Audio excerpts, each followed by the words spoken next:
जय मूल्यवासी।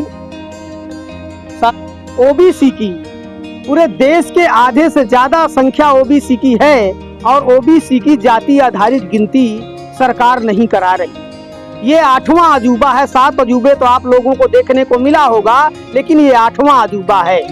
दूसरी, हमारे लोगों के साथ जो बेईमानी की गई, वो जो संख्या मंडल कमीशन के रिपोर्ट के अनुसार निर्धारित है, उस संख्या के अनुसार भी हमारे लोगों को प्रतिनिधित्व का मामला नहीं है, प्रतिनिधित्व नहीं दिया गया है।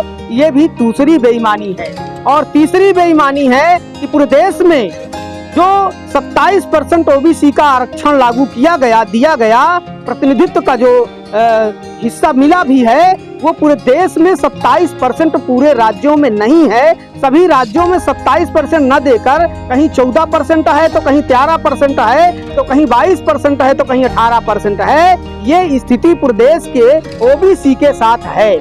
साथियों, ओबीसी की जाति आधारित गिनती और ईवीएम मशीन के विरोध में निरंतर वामन मेश्राम साहब का आंदोलन चल रहा है। और इसी आंदोलन को, इसी सारी जानकारी को देने के लिए हमारे वामन मेश्राम साहब उड़ीसा के कटक में राष्ट्रीय अधिवेशन वामसेफ और भारत मुक्ति मोर्चा का करने जा रहे, जो 26 दिसंबर से 30 दिसंबर तक होना था। लेकिन उड़ीसा की सरकार, केंद्र सरकार के इशारे पर वहाँ उस जो मैदान में होना था, उस मैदान को पाबंदी लगा दिया और परमिशन को रद्द कर दिया। सारी कागजी कार्रवाई पूरी की गई थी 2 महीना पहले, उसके भी परमिशन रद्द करके इन्होंने वहाँ हमें राष्ट्रीय अधिवेशन करने से रोका।